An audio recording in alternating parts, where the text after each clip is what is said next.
importance of recovery. So my name's Carrie. I am a physical therapist, a yoga teacher, and just an overall lover of wellness.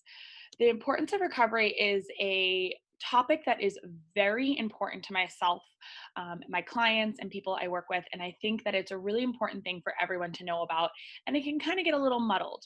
So I've put together a lot of different information here to help you guys understand what is recovery, why is it important, and how can it help us in the long run. Awesome. So a little bit about what we'll be going over today.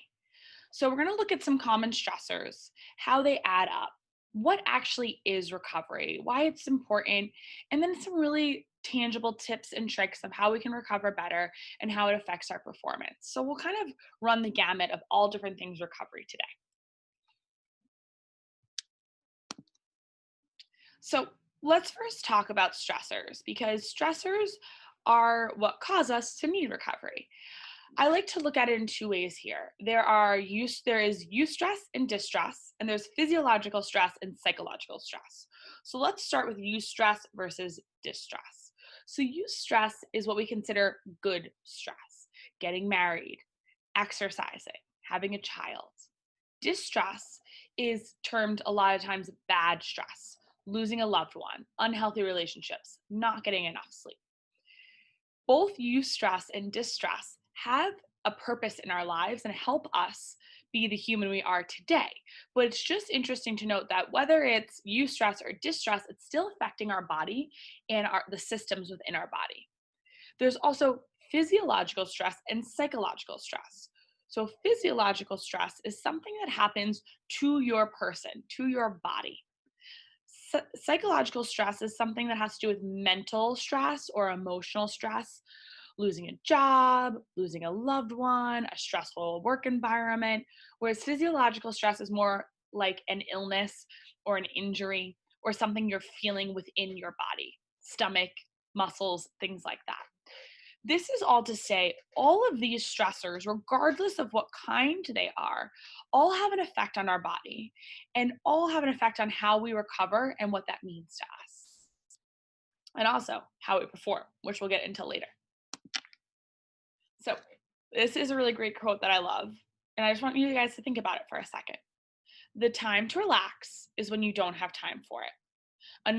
Another really common iteration of this is if you don't have if you don't have 10 minutes in your day to meditate, you should take an hour to meditate. These are a little extreme examples, but it's all to say that when you feel like you don't have the time to recover, to take care of your body, to rest, is probably the time that your body needs it most. So, how do these common stressors add up?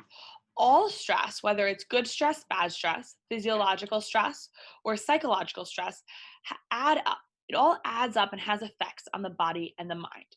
So, here is just a list of common effects of stress. It could be things like headaches, frequent infection, frequent illnesses, really tight muscles, being super fatigued. And I don't need to list this whole thing for you, but just gives you an idea of how stress can affect not only our mind, but our body, and have short and long-term effects. So on a particularly stressful day, you might feel spacey and you might get a headache. But if that stress continues for a long period of time, that spacey feeling or the fatigue feeling might last with you even when you wake up first thing in the morning.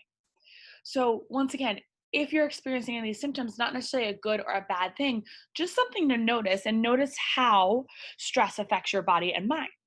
It's also important to notice these things so that you can differentiate how you're feeling and what you might want to do for that day. And we'll talk a little bit about that in the future.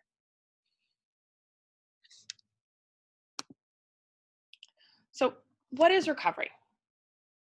Everyone hears it. It's a word that's thrown around in a variety of different fields. But the dictionary states is a return to a normal state of health, mind, or strength.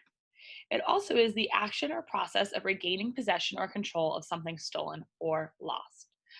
Well, I think the first definition applies more to what we're talking about today: recovery as returning to a normal state of health in mind, strength, and body. But then you have to determine what is normal. I like to think of normal as like your baseline.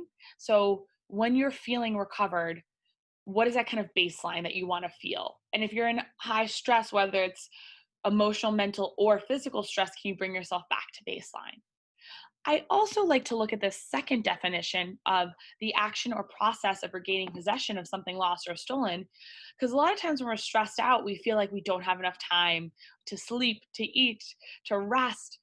And it's almost like those things are stolen from us. So the act of recovery, mental and physical, is the act of regaining things like time, sleep, feeling well rested. So just two different ways to look at what actually is recovery. So I want you all to take a second for a moment and ask yourself, what does recovery mean to me? Or more importantly, what does it mean to feel recovered? So, given the current state of everything going on in the world right now, this might look different now than it did 6 months ago, and it might look different 6 months from now. This also will look completely different for each and every person on the call today. And that is totally normal and totally okay.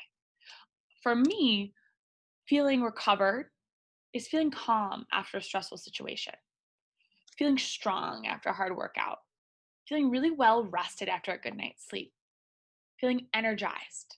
And overall, when I can wake up in the morning or pause in the middle of the day and say, wow, I just feel good, that's usually a good sign that I've recovered well from whatever stressors are in my life.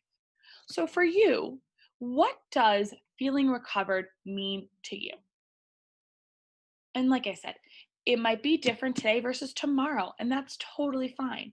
But just getting in tune with what you want to feel in your body and your mind and what that might look like, regardless of the outside environment, the outside world. Once you have that kind of ideal way you'd like to feel, then you can build the tools to help you feel that way. So, given our current situation, those tools might be different now versus a month ago versus a month from now. My goal is to give you a wide variety of tools so that regardless of the situation, you can start to get to know your body and know what tools you need to feel really well recovered. So, why is this so important? Well, in order to feel good in your bodies, to tackle your daily tasks, and to really perform at your highest abilities, whether it's mental or physical, we need to recover better. At the end of the day, high levels of recovery equals high levels of performance. We want to perform better, right? Whether that's at work, whether that's athletically, whether that just means showing up for your family in the best state possible. Performance is not just for athletes on the field, performance is for every single person. I believe that everyone deserves to perform at the best of their ability. That could even just be performing in terms of feeling good to be able to speak to your friends and family, whether that's in person or via Zoom, to be able to show up and feel really good when you're having conversations. That's performance, social performance. We really want to give it a word. So, being able to recover properly is going to help you just perform well. So, how can we recover better? The good stuff, right? So, top three things I'd like to talk about: sleep, fueling your body, and fueling your mind. Let's start with sleep. Sleep is super, super important. And I'm not just talking about quantity of sleep, I'm talking about quality of sleep. Sleep is when our body recovers from the mental and physical stressors of our day. So, whether that's a hard workout or a really long day at work or a long day of studying, sleep is going to help us build the neurochemical connections in our brain so that we can perform better the next day. So a great example of this is, or an easy example of this is a workout. If you do a hard workout, you don't get a good night's sleep, you might wake up the next morning feeling really fatigued or really sore, something like that. If we have a really good night of sleep, our body can integrate all the hard work we did and put it to use to make ourselves stronger, to be able to endure better, and to be able to feel better. Same thing with mental recovery. If we're constantly staying up at all hours of the night, studying and working, and we're not giving our brain time to assimilate all we've learned and all we've been working on, it can actually slow our brain down and slow our ability to access all that material we've been working on, access all that knowledge you have. So sleep is really, really important. The general recommendations are anywhere from 7 to 9 hours or 6 to 8, depending on who you talk to. I really think sleep is personal. Some people feel really good on 5 really good hours of sleep. Some people need 8. Some people, they don't get to decide what they get because kids, puppies, work, things like that. So you need to be able to set up the proper environment so that you not only get a good quantity of sleep, but also really good quality of sleep. So a couple quick tips there are making sure that your room is dark. Even the smallest of light can disrupt your circadian rhythm. Another really important thing to do is making sure your bedroom is cool. So you don't want it super hot. You also don't want it super cold. The ideal temperature is usually around 68 degrees. I personally notice that sometimes with myself, the cooler it is, the better I sleep. Something to play around with for sure. Also, making sure that you're not working on the computer or the phone late at night. So, things like the blue light from our screens can really affect the quality of sleep that we get. So, things like blue blocking glasses, can be really helpful before going to bed.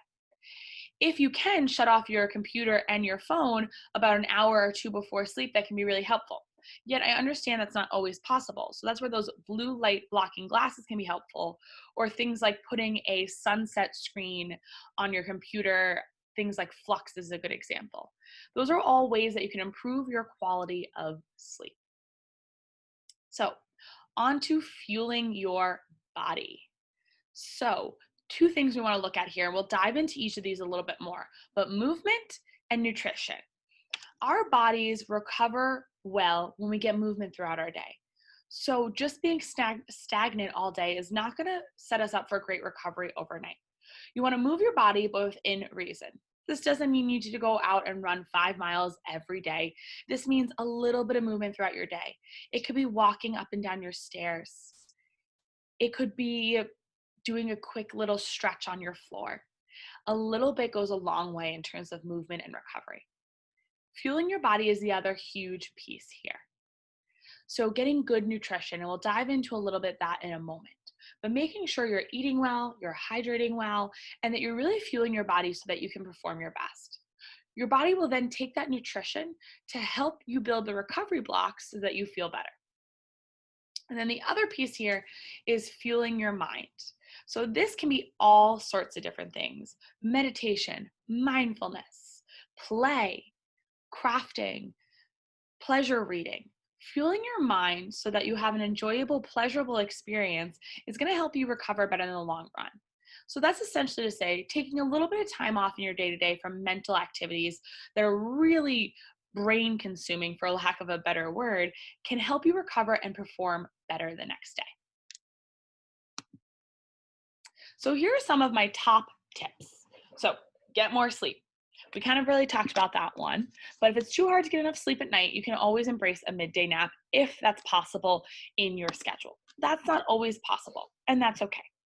Some people also don't feel as good coming up from a nap, so don't nap then. You have to learn to listen to your body and take that into account. Drinking more water. Water is super important for rehydration. It cools your body. Our body is something like 70% of water. So when we're dehydrated, our mental, physical, all the systems in our body don't work at the highest level possible. So by drinking more water, you're going to help your body work better. You're going to help all the systems in your body perform at the highest levels.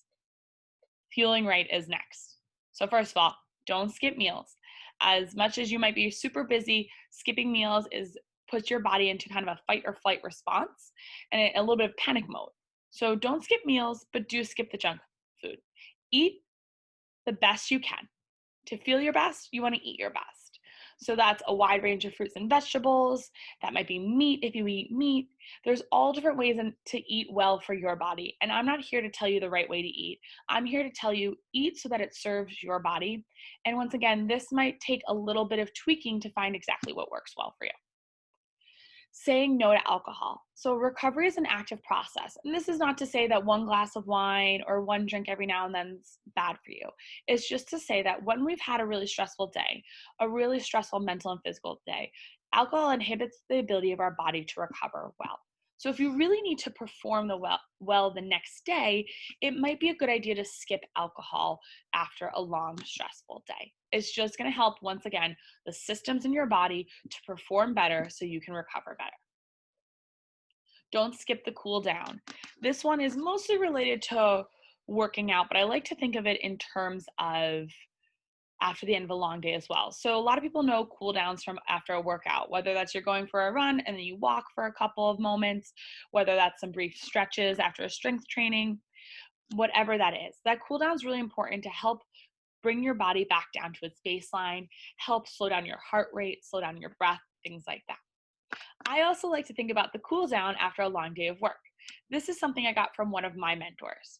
She says that no matter what, every day after work, and this is when she was going to work and returning home, so it might look a little different now, but she would drive home, get out of her car, and just walk up and down the block or around the block a couple of times before going into her house.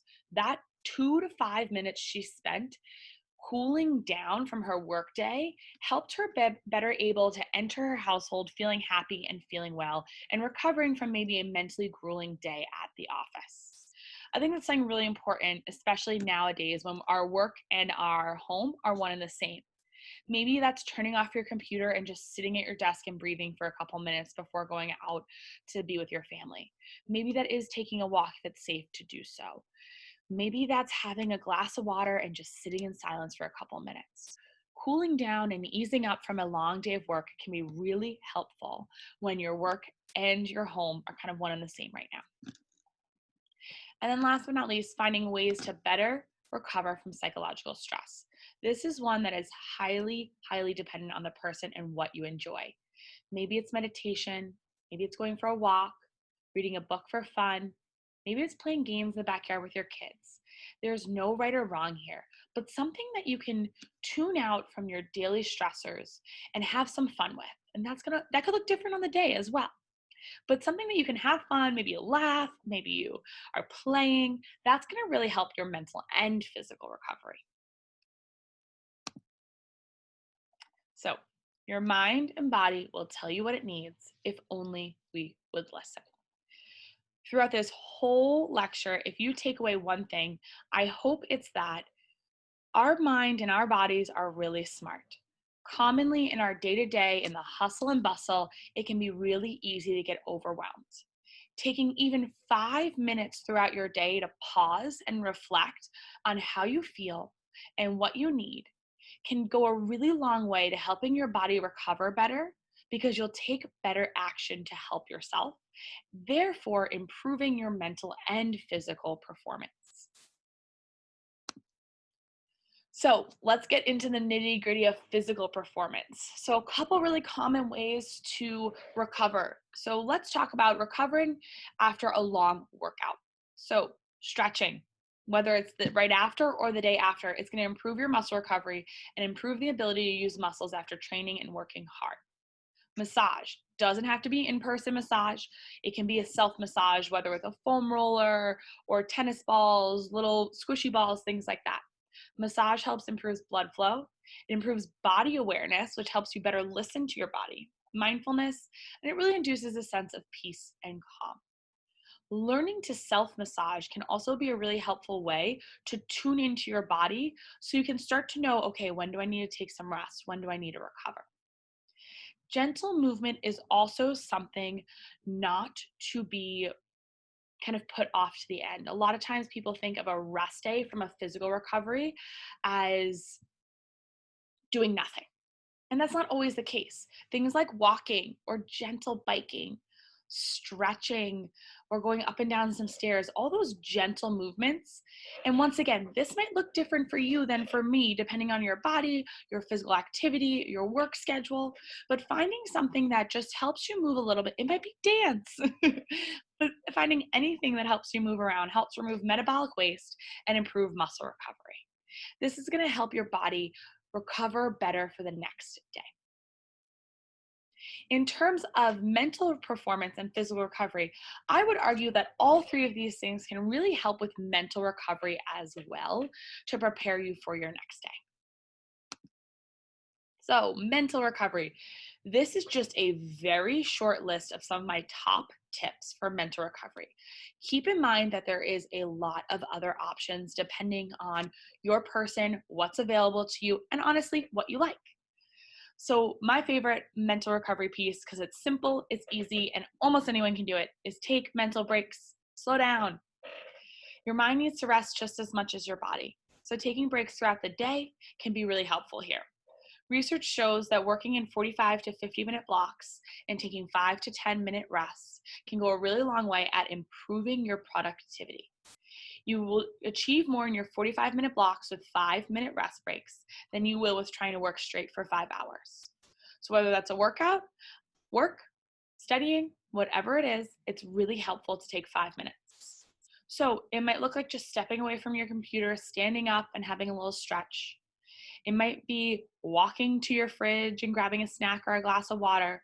It might be going up and down your stairs a couple of times. It might be just sitting with your eyes closed and not thinking about anything. It doesn't even have to be a formal practice. It just has to be something that gives your mind a break. Another piece of mental recovery is mindfulness.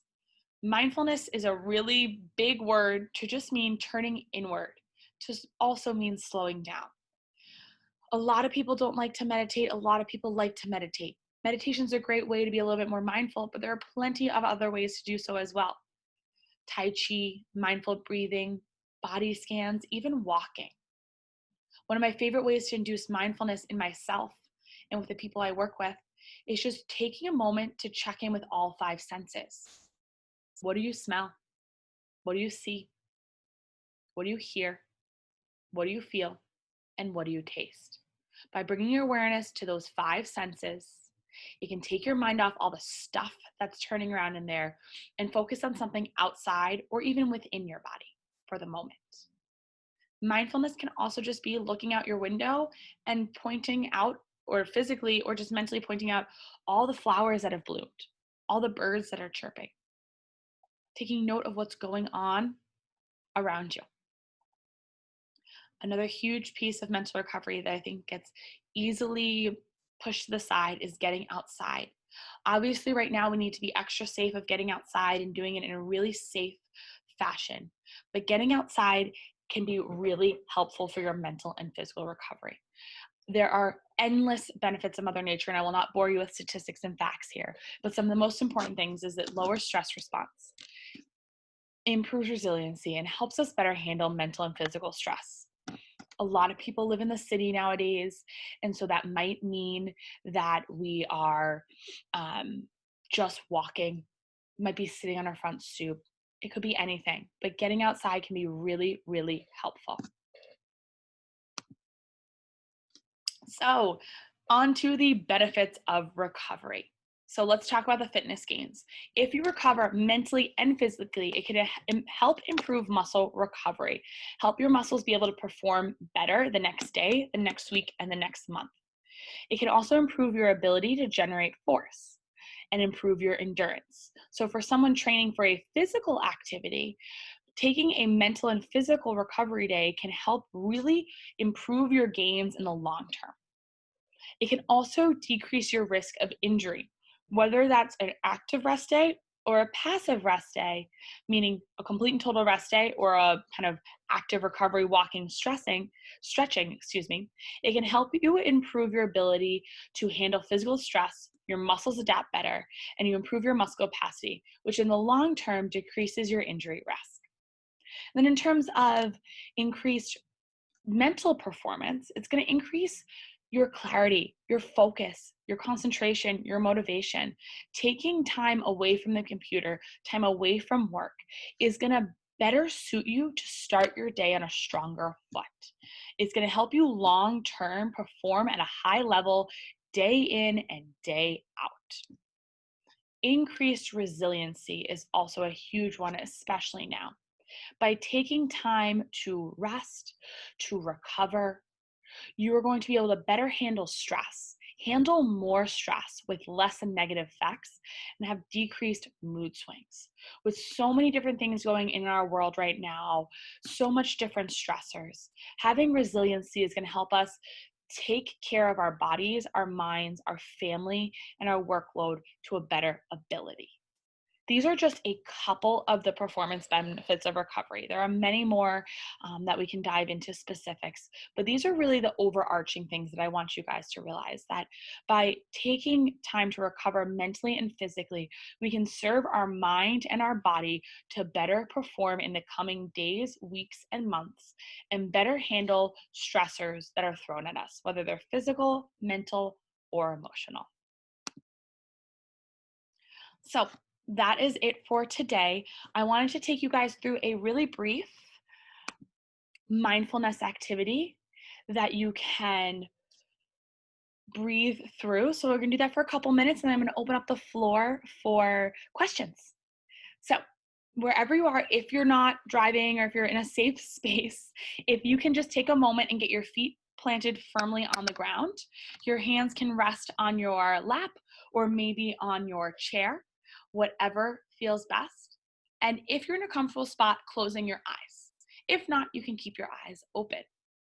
And we're just gonna do a little box breathing. So it's a 4-part breath and it's mindful breathing. So as you sit here, I just want you to start to notice your breath, your inhales and your exhales. Notice how the breath flows through your entire body, how it enters your nose and mouth, and then exit your nose and mouth. And then when you're ready, we're gonna inhale for a count of 4. 3, 2, 1. Hold your breath for 4. 3, 2, 1. Let it out. 3, 2, 1. Hold at the bottom of your breath. 3, 2, 1. I'm going to continue counting you guys through this. So just take a moment to set yourself up and we'll dive right into it. So it's going to be 4 counts for the inhale, hold for 4, 4 counts for the exhale, hold for 4. And we're going to go through that in a circle. So on your next inhale, you're going to breathe. 3, 2, 1. Hold. 3, 2, 1. Exhale. 3, 2, 1. Hold. 3, 2, 1. Inhale. 3, 2, 1. Hold. 3, 2, 1. Exhale. Hold. 3, 2, 1. Hold. 3, 2, 1. Inhale. 3, 2, 1. Hold. 3, 2, 1. Exhale. 3, 2, 1. Hold. 3, 2, 1. We'll continue like that at your own pace for just another 30 seconds to a minute, and then we'll convene for some questions. As you continue this box breathing, know that you can always return to your normal breathing. Know that you can always lengthen the breath or shorten the hold. Just notice what happens in your body. Notice how you feel here. Continuing to breathe in and out.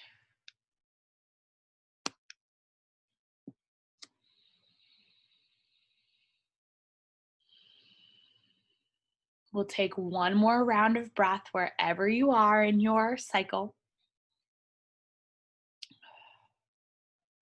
And then your final exhale, let it go completely. And just pause for a moment, returning your breath back to its normal in and out. Taking a moment to begin to gently flutter your eyes open, maybe even wiggle your fingers and your toes. And when you're ready, completely open your eyes and just settle in.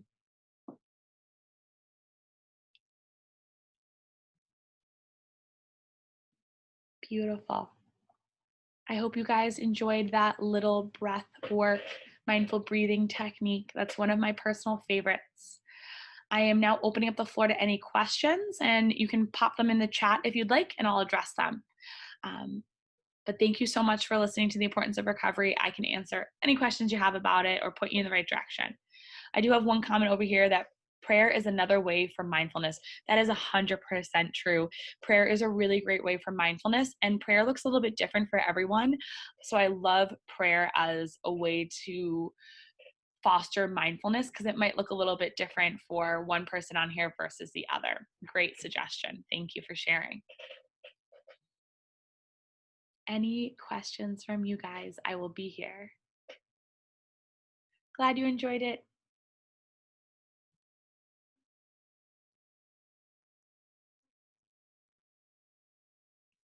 I'll drop it to you.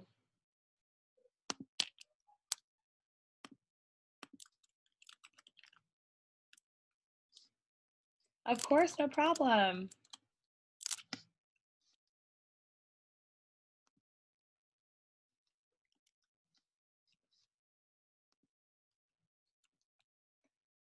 Oh, I'm glad you guys are trying out the practices. If anyone has any questions about specific mindfulness practices, I can also send them your way as well. Or we can talk about them here, I should say. Send them your way. Send them over the Zooms to you guys. Of course, you're welcome.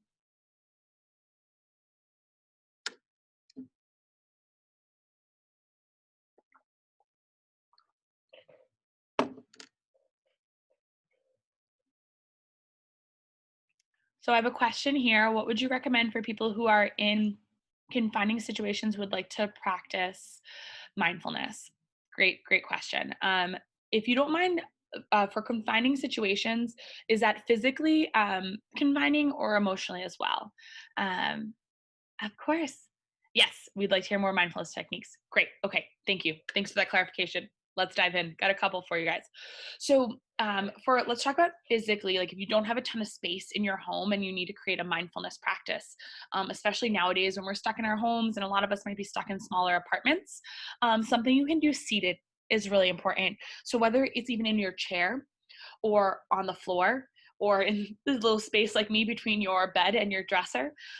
Something that you can do, breath work is a really great one for that, to be completely honest. Inhaling and exhaling, so box breathing like we just did. Another really favorite one for me is trying to elongate the exhale or trying to match the length of your inhale and exhale. So what that would look like is you inhale for a count of say 4 and you exhale for a count of 4. So just inhale 4, 3, 2, 1. Exhale 4, 3, 2, 1. And then you can start to lengthen both the inhale and exhale and play around with what feels good. A lot of times, you're welcome. A lot of times, if you feel really stressed out, it's going to be really nice to lengthen the exhale. So if you can breathe in for a count of 4 and exhale for a count of 5, that actually kicks in our rest and digest system and helps our nervous system, the nerves within our body, calm down a little bit. So kind of inhaling for a count of 4, exhaling for 5, and maybe working your way up. Inhale for a count of 4, exhale for a count of 6. I also think in emotional situations, breath work can be really helpful because it takes your mind off of things that might be worrying you and it puts you into kind of the present moment. You have to really focus on your breath and get away from the outside world. So I think breath work is a really important one for physically and emotionally confining situations. I also think for physical situations, doing gentle stretches at your chair, even just like reaching up and over, side to side, twisting, things like that can be really helpful. Um, you can do it in your chair and in a small space. For kind of emotionally situations where you feel like you just don't have a ton of emotional capacity or a ton of time or energy or space, that could be something where you start small. Starting small is always a great space, whether that's just a couple of breaths each day, whether it's just a couple of movements, things like that. Starting small is going to really nurture yourself so that if you feel like it's a little overwhelming emotionally, you can do a little bit more each day. When I first started meditating, I could only really tolerate about 3 minutes of sitting still with my thoughts. But that 3 minutes eventually led to 5, eventually led to 6, and kept going. So that's for those emotionally tense times can be really helpful. I also think for emotionally tense times, um, two things there. Being outdoors can be really helpful, focusing on something outside of yourself, or if there's a way you can incorporate mindfulness with a friend, a family member, or a partner. Awesome. And let me know if you want any more clarification on anything I just said there. Please feel free to pop it in. Do you have any resources for 20-minute stretchers or you're welcome, 20-minute yoga moves? Honestly, there's so much out there on YouTube right now. I would start with gentle stretches. I have a couple of videos up there, but nothing crazy. Just start with gentle stretches. And I would look to see the qualifications of the person, make sure it's a yoga instructor or a physical therapist or a chiropractor or an occupational therapist, or a massage therapist, even someone who's studied anatomy and movement. Those are the people that are going to have really great movement videos out there, depending on what you are looking for. I would be a little wary of just influencers out there and make sure that they have some credentials, because people like massage therapists, physical therapists, occupational therapists, chiropractors, yoga instructors, they're all going to have a really great knowledge of anatomy and guide you through a really safe practice. Um, and YouTube has a ton of amazing sources, especially now given the current situation. A lot of amazing people are putting out free resources on YouTube. Of course. Uh, Beautiful. I will check in if I can share that with you guys, and I will forward it on to whoever that is, just because I don't have them in front of me, and I don't want to waste your time for me to get them. But I will forward them on to someone so that I can give them a list, and hopefully they can get it to you guys. And just so you're aware, the link for this webinar will be provided to all your employer groups within 1 to 2 days. It'll be accessible for a week after the event. So I'll see if they can send along some links for you guys as well. Awesome. Yeah, of course. Another great question. What would you suggest for a person that suffers from joint arthritis? So that's very person dependent, and I don't want to diagnose or treat, but some general recommendations is gentle movements. Sitting at a desk or a chair for a long period of time can be really tough on someone who has arthritis, because it can just cause more stiffening and more tension. So gentle movements throughout the days can be really helpful. Stretches, things like that.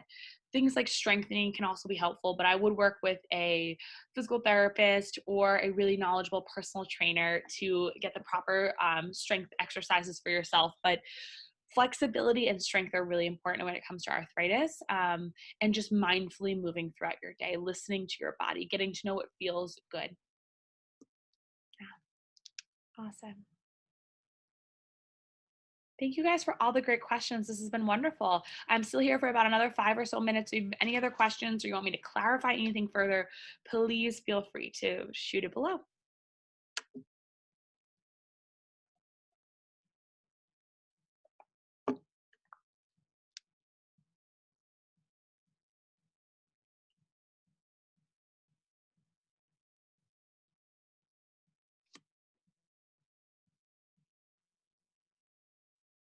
Carrie, Yes. I don't know if you can hear me because I somehow can't chat you. It's saying it's private and it won't go. Oh, I had a question for you earlier and you answered it, but I was just wondering if you don't mind. Sorry, my name is Cheryl. no I worries. can't get it to chat on typing. Do you work locally? I'm just when it is safe to maybe do meditation or yoga sessions whenever that happens, when it becomes, I Yes. didn't know if you Yep. work through Tufts or do you work in the local area? I'm in the Boston area, yeah, and I'll make sure that Tufts has all my information so that you guys can have access to it if that is useful. Thank you very much. And Yeah, this was a great session. Thank you. I'm I'm glad so I glad you attended. enjoyed it. Thank you for the feedback. Absolutely. Thank you. Any videos for self massage? Anna, great question. Thank you. So yes, one person that is not me that I would recommend is Yoga Tune Up and Jill Miller. She has a lot out there, and I'm well trained in all of her stuff as well. But something, and I'll type it in the chat. It's called Yoga Tune Up. There's some great resources there. But using things like squishy balls like tennis balls, lacrosse balls on the wall can be really helpful. And once again, I'm going to see if I can forward some links for you guys from some of the things we talked about over to the employer group so that they have it, and they can forward it on to you. I'll make sure they have all of it so that you guys can have access to it.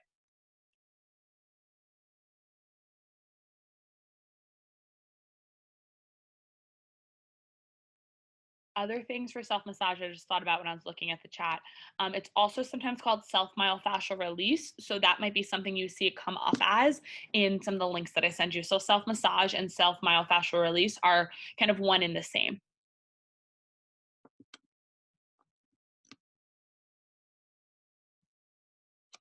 Awesome. Beautiful, guys. Well, I still have a couple minutes here and I'm going to stick around.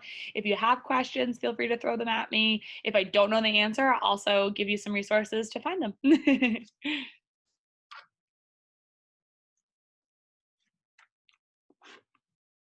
Of course, no problem.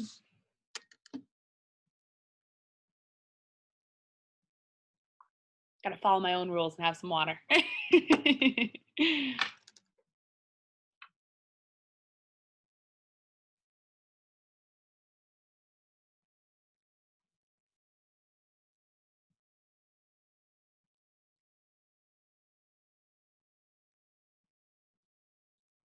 Well, thank you guys. I'm going to stick around for just a couple more minutes.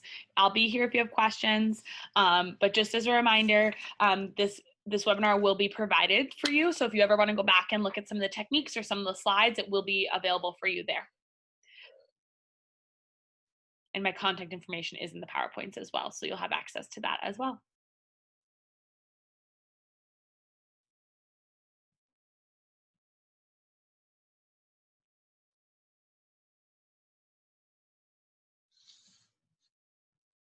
No problem. I hope you guys have a wonderful day.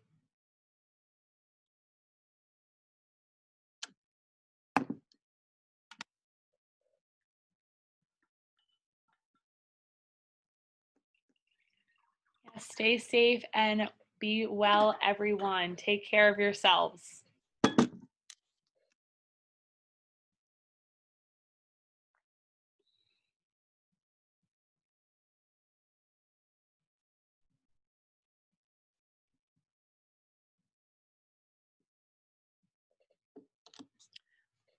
I got two great questions to finish up today.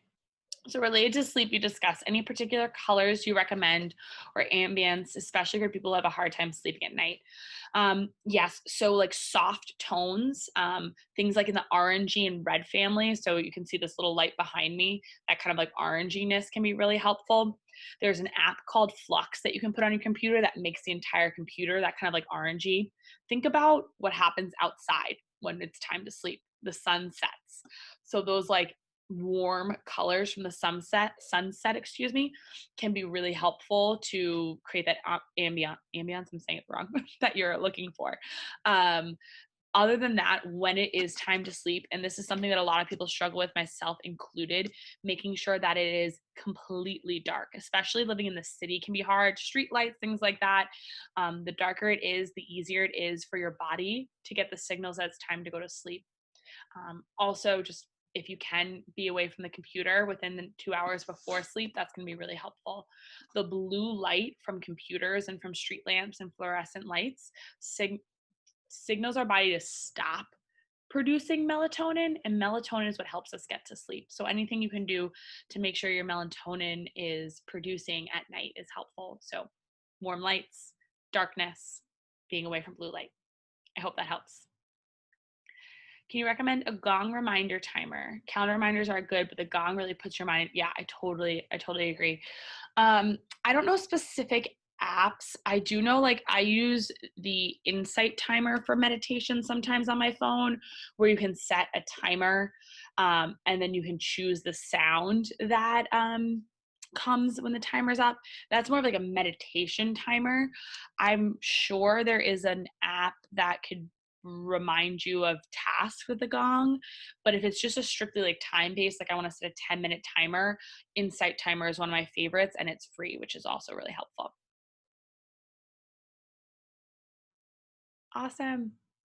Well, thank you so much, guys, for coming today. My name is Carrie McGinn. If you need anything, it was wonderful having you, and I'll sign off now. Have a wonderful day.